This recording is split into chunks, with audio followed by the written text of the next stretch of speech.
11:15 de la mañana en todo el país, estamos en vivo y le damos la bienvenida al presidente del Instituto del Niño y Adolescente del Uruguay, Pablo Abdala. ¿Cómo le va, Abdala? Bienvenido nuevamente a nuestro programa. Muchas gracias, un gusto, gracias por la invitación, un placer estar con ustedes. Muchas gracias. Bueno, queríamos hablar del Código Nacional de Conducta para la Prevención de la Explotación Sexual Infantil, es decir, niños, niñas y adolescentes, que se hizo la semana pasada y que entra en vigencia el lunes de la semana que viene, el lunes 9 de octubre.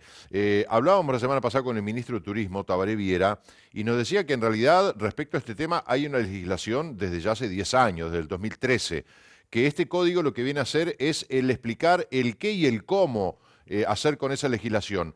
Una de las preguntas que se me ocurre es decir, ¿cómo se aplicó durante estos 10 años si no estaba el qué y el cómo? Bueno, yo interpreto que lo que el ministro dijo es que en verdad ya está dispuesto en el Uruguay lo que hay que disponer en cuanto a la tipificación de los delitos de explotación sexual y a las normas que están en vigencia, tanto el Código de la Niñez como asimismo específicamente la ley 17.815, que es la que tipifica precisamente los delitos de pago y promesa de pago a cambio de favores sexuales por parte de menores. Lo que interpreto que el ministro habrá intentado transmitir es que con estos instrumentos ahora, con este código que aprobó el Ministerio de Turismo, que es muy bienvenido, y con el convenio que firmamos con el Ministerio de Turismo hace 2 años, creo que alguna vez lo comentamos con ustedes, lo que se pretende es transmitir, difundir y poner en el tapete esas disposiciones e informarle a nuestros visitantes, en este caso a los turistas, cuál es el alcance de las disposiciones legales, que la promesa de pago y el pago a un menor de edad es un delito en todos los casos y que el consentimiento aparente no es fuente de legitimación suficiente. Entiendo que por ahí van las cosas. Creo que este código ayuda, es una muy buena iniciativa del Ministerio de Turismo, de la Unidad de Género del Ministerio de Turismo, en cuanto a precisamente establecer que los operadores turísticos en los contratos, en su propia cartelería, en sus propias fachadas, en sus propias instalaciones, deben exhibir los mensajes correspondientes con relación a todo esto, que deben la dirección precisamente de informar, de sensibilizar y de poner negro sobre blanco este tema que el país ha definido muy claramente desde hace mucho tiempo. Abdala, y en cuanto al cumplimiento de este Código Nacional, que tengo entendido debe ser obligatorio para todas las personas físicas o jurídicas que presten algún tipo de servicio turístico. ¿Cómo se va a controlar, no solamente de que lo tengan incorporado este código, sino que además que se cumpla, ¿verdad? Digo, ahí no sé si eso corresponde en algo al INAU. Bueno, el INAU en este caso es auxiliar, si se quiere, o actúa supletoria o complementariamente de la labor del Ministerio de Turismo, que es quien ha estado a la vanguardia en todo esto, quien ha tomado esta iniciativa muy bienvenida. Yo creo que, lo decía el otro día cuando se hizo la presentación de este código, me parece que hay que destacar en el temperamento del ministro Tabaré Viera, del subsecretario Remo Monselio, de todo el ministerio, de qué forma un país serio como el nuestro hace compatible y armoniza dos aspectos que no deben ser contradictorios. Es decir, por un lado, el desarrollo del turismo, la promoción del turismo, generarle condiciones de satisfacción y de bienestar a quienes nos visitan, que están precisamente descansando y que vienen a hacer turismo al Uruguay, pero al mismo tiempo, concomitantemente, bueno, eso no implica, ni debe implicar nunca, que las leyes no se cumplan, obviamente, ni tampoco debe implicar que disimulemos o hagamos, miremos para el costado con relación a un tema como el de la explotación sexual de niños y adolescentes, que en muchos lugares del mundo claramente tiene en el turismo, en la actividad turística y en todo lo que concierne a los lugares y a los momentos asociados al turismo, un riesgo muy particular, también nosotros, por supuesto, no escapamos a eso, de que eventualmente prácticas o conductas o situaciones de estas características se puedan desarrollar. Nosotros estamos colaborando en la aplicación de este código con el Ministerio en todo lo que concierne, porque hay aspectos vinculados con la capacitación de los trabajadores, que allí a través del CONAPES, que es el Comité para la Erradicación de la Explotación Sexual, que preside el INAU y que integra el Ministerio de Turismo, entre muchos otros organismos, bueno, nosotros realizamos tareas de capacitación de todos los operadores, no solo de los educadores del INAU, por supuesto, también la capacitación de los trabajadores de un hotel, de los trabajadores de un restaurante. Bueno, en esos aspectos que el código los prevé, como aspectos que se van a ir implementando y se van a ir desarrollando, desde luego que allí el INAU, a través del CONAPES, va a intervenir y va a colaborar intensamente con la implementación de todo esto. ¿Este código y la legislación que está vigente es aplicable solamente a los servicios turísticos? Se me ocurre pensar grandes emprendimientos, grandes obras, como por ejemplo fue UPM, que también se generaba una preocupación de que pudiera haber explotación comercial sexual de niños, niñas y adolescentes. ¿Esto es abarcativo también a ese tipo de emprendimientos?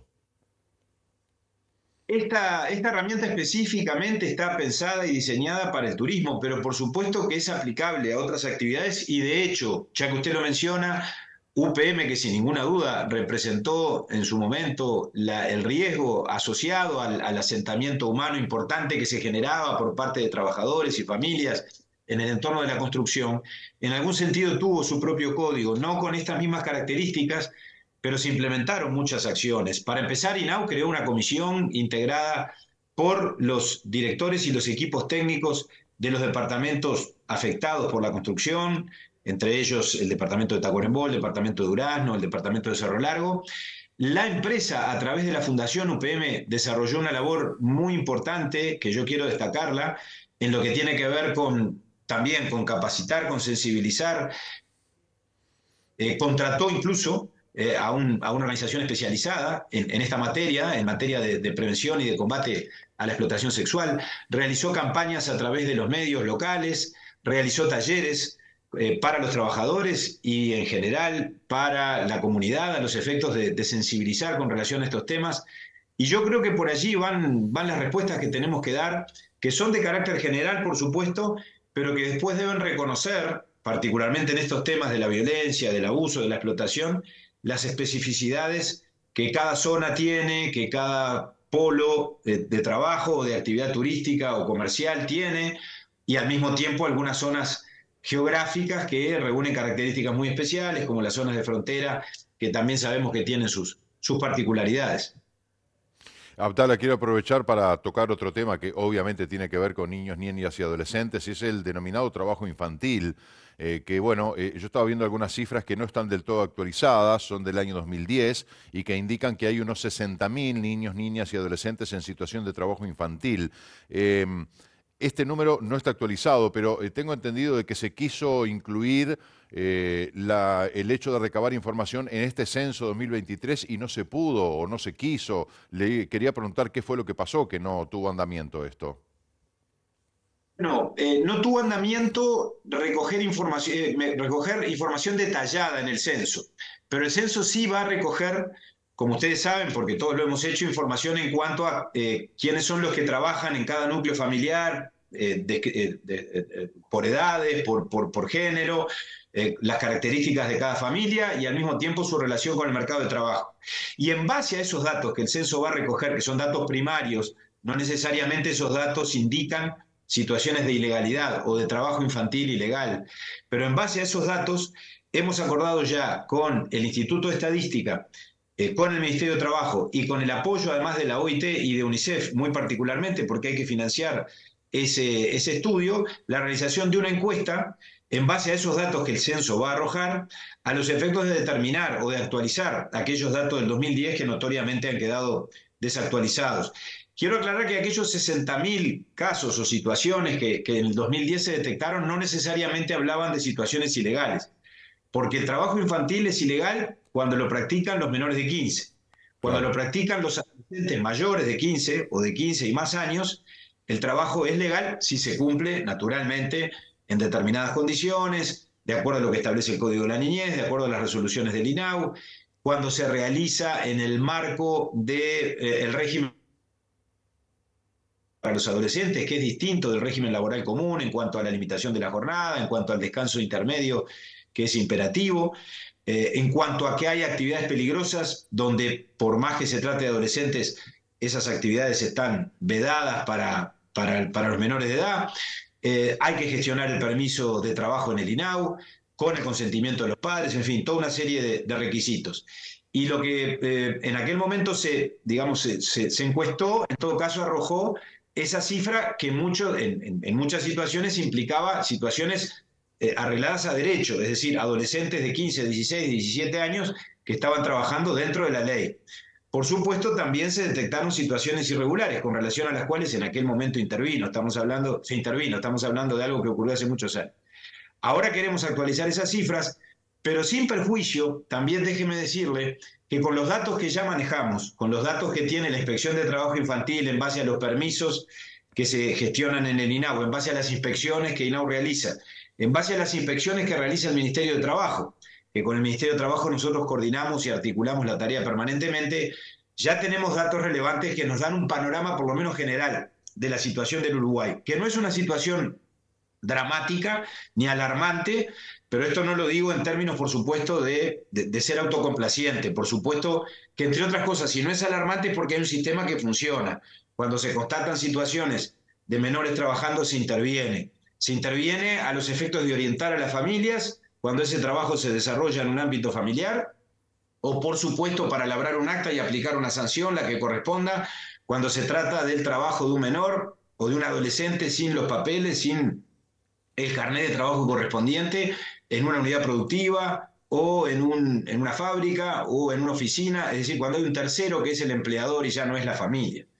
Esto ha sido reconocido además por la OIT y por la UNICEF en cuanto a que en la perspectiva de los objetivos del milenio que Naciones Unidas ha marcado en la Agenda 2030, la erradicación del trabajo infantil para el año 2025, incluso antes de que se cumpla el 2030, en esa perspectiva nuestro país está catalogado como un país que está avanzando sostenidamente en esa dirección y lo está haciendo bien. Tomando esa franja etaria, porque está claro, ¿no? Según la normativa internacional, los menores de 15 años no pueden trabajar, eso está prohibido. Ahora, entre los 15 y los 18 años, aquí en nuestro país sí pueden trabajar con todos esos requisitos que usted mencionaba, que son unos cuantos y se deben cumplir a rajatabla, además de los compromisos que asumen las empresas que contratan a menores entre los 15 y los 18 años. Ahora, también ha habido un descenso en las solicitudes de trabajo en esa franja etaria. Ese descenso puede leerse como un aumento de la informalidad del trabajo de esos adolescentes entre 15 y 18 años.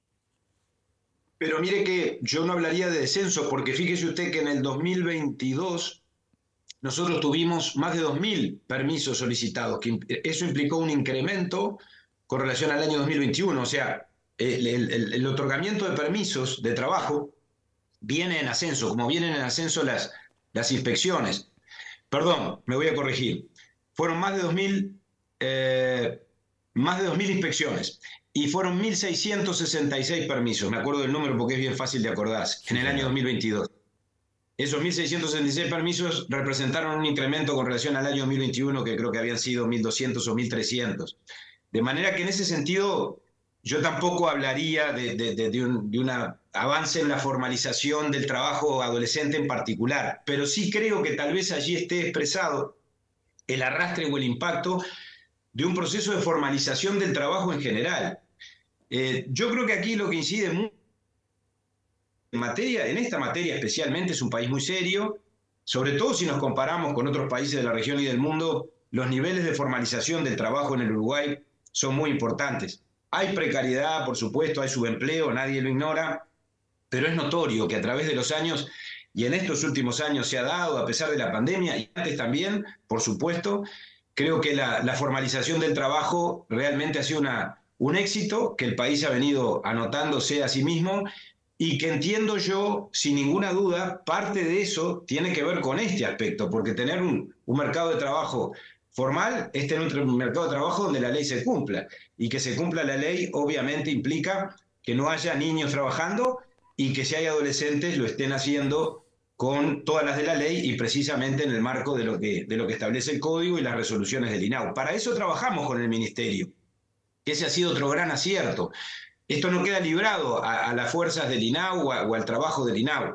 Aquí hay una coordinación en la CETI, que es el Comité para la Erradicación del Trabajo Infantil, que integramos el Ministerio de Trabajo, el INAU y otros organismos, pero fundamentalmente las dos inspecciones, que nos complementamos en ese esfuerzo, y para nosotros, desde luego, desde el INAU, el apoyo y la colaboración y el respaldo del cuerpo inspectivo, que es un cuerpo especializado del Ministerio de Trabajo, resulta fundamental porque además ellos están inspeccionando permanentemente todo el mercado de trabajo sin excepción. Cuando constatan alguna realidad o algún indicio o alguna situación de trabajo infantil ilegal, nos comunican inmediatamente esa circunstancia y ahí nosotros intervenimos.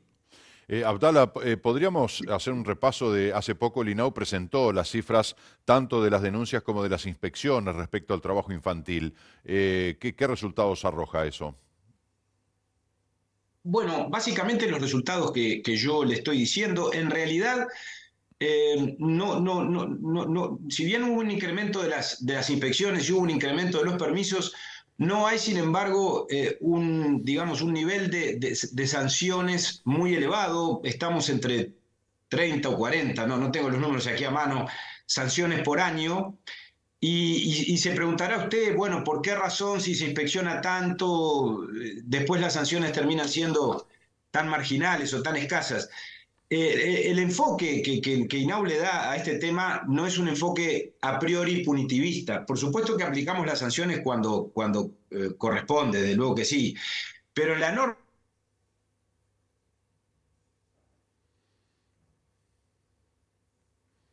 Amagó, lo perdimos. A ver, pues ya tuvimos un par de mini interrupciones, pero se reenganchó la comunicación. Vamos a ver si ahora podemos retomar la entrevista. Bueno, lo vamos a llamar por teléfono porque nos está dando problema el Zoom, no sé si problema de la señal que tiene Abdala en Montevideo, pero bueno, tenemos dificultades y vamos a tener que terminar la entrevista por Zoom. Me quedan un par de preguntas. A terminar la entrevista por teléfono, perdón. Me quedaban un par de preguntas que se las vamos a formular a Pablo Abdala. Vamos a esperar esa comunicación.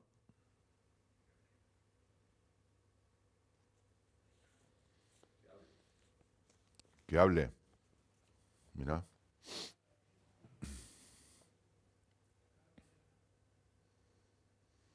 Ya vamos a estar, en un segundito.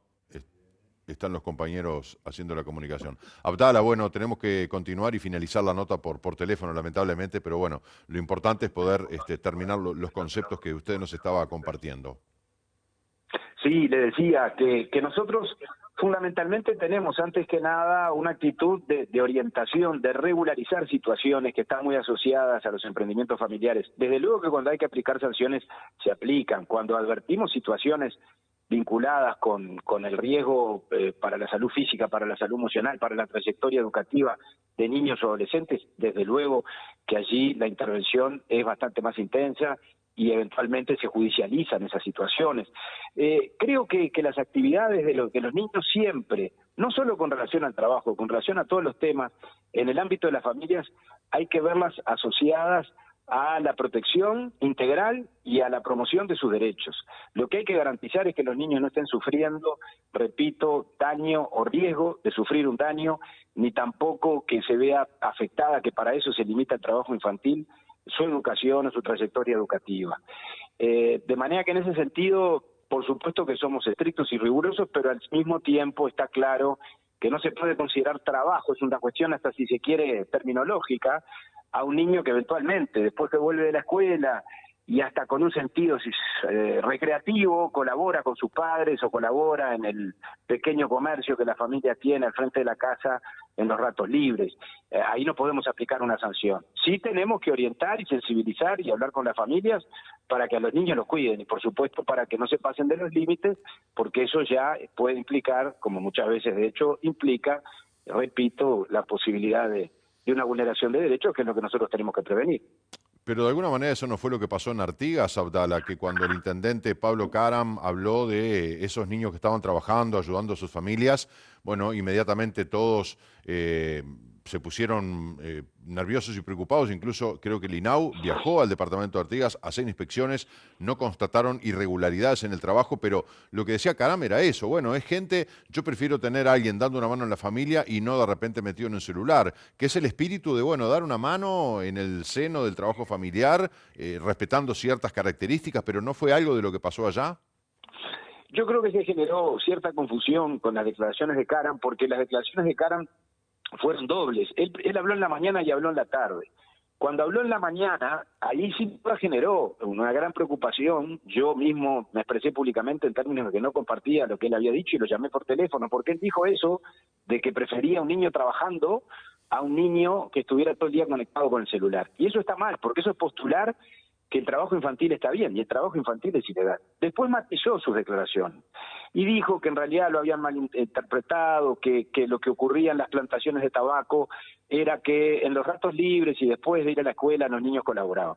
Allí lo que entendimos, para salir de dudas con el ministro Mieres, y yo creo que hicimos bien, y para llevarle tranquilidad a la población, es que lo bueno era que fuéramos, una vez más, porque no es la primera vez que vamos, nosotros tenemos un inspector en el departamento de Salto, una inspectora que recorre o va con frecuencia a las plantaciones, como recorre todas las actividades del norte del país, Artigas, Salto, Rivera, y hasta ahora no habíamos tenido ninguna denuncia de ninguna situación grave.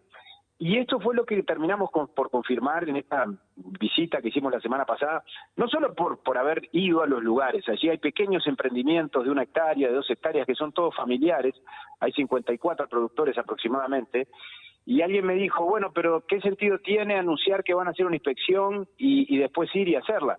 Pero en realidad la inspección no implica solo ir a ver los emprendimientos productivos. Nosotros hablamos con todas las fuerzas vivas, con todos los actores sociales.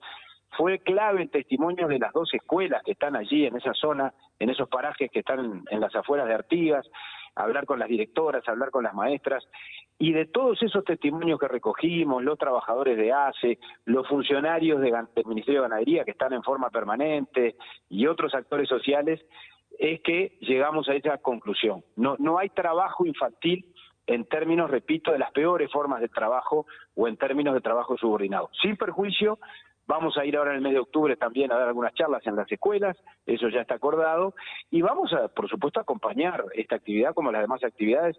El mes de noviembre empieza la zafra y por supuesto que en la zafra también vamos a estar, que es en los meses de noviembre, diciembre y enero, porque bueno, esa es parte de nuestra función y de nuestra tarea. Abdala, se nos está agotando el tiempo. Yo no sé si esta será la última entrevista que haremos con usted en su calidad de presidente del INAU, porque usted a fin de mes dejará el cargo para dedicarse a la campaña política. ¿No va a dejar el cargo? Que lo corte. ¿Perdón? No. Yo no tengo previsto dejar mi cargo, salvo que el Poder Ejecutivo o el Presidente de la República me pida la renuncia. No, yo no he tomado esa decisión. Yo estoy trabajando con total normalidad. Y repito, en tal caso, bueno, de lo que depende que yo deje el cargo es de que el gobierno que integro entienda que yo debo dejarlo. Ayer había un artículo en la prensa que señalaba a todo el elenco de figuras del gobierno que dejarían su cargo para dedicarse a la campaña electoral, y dentro de esa lista de funcionarios está usted señalando de que va a dejar el cargo a fin de mes para incorporarse a través de la nueva agrupación del Partido Nacional de Centro a la candidatura de Álvaro Delgado. Con toda franqueza le digo, me consta que hay versiones de todo tipo en estos días, pero yo estoy enfocado en mi trabajo y eso no está planteado en este momento. Bien, le agradezco mucho que nos aclare el aspecto, porque bueno, es un artículo en un medio de prensa de alcance nacional y evidentemente estas cosas que distorsionan la realidad después terminan generando malos entendidos o malas interpretaciones. Así que le agradezco la aclaración, Abdala. No, muchísimas gracias a ustedes. Le mando un abrazo y será hasta cualquier momento.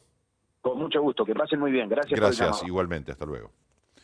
Bueno, muy bien, mirá vos, y un artículo supuestamente con rigor de investigación, porque además hay otros nombres. Bueno, hoy creo que algunos compartíamos, ¿no? Ministro de Trabajo, Ministro de Turismo, Ministro de Transporte, Secretario de Presidencia, Presidente de INAU, Presidente de Antel.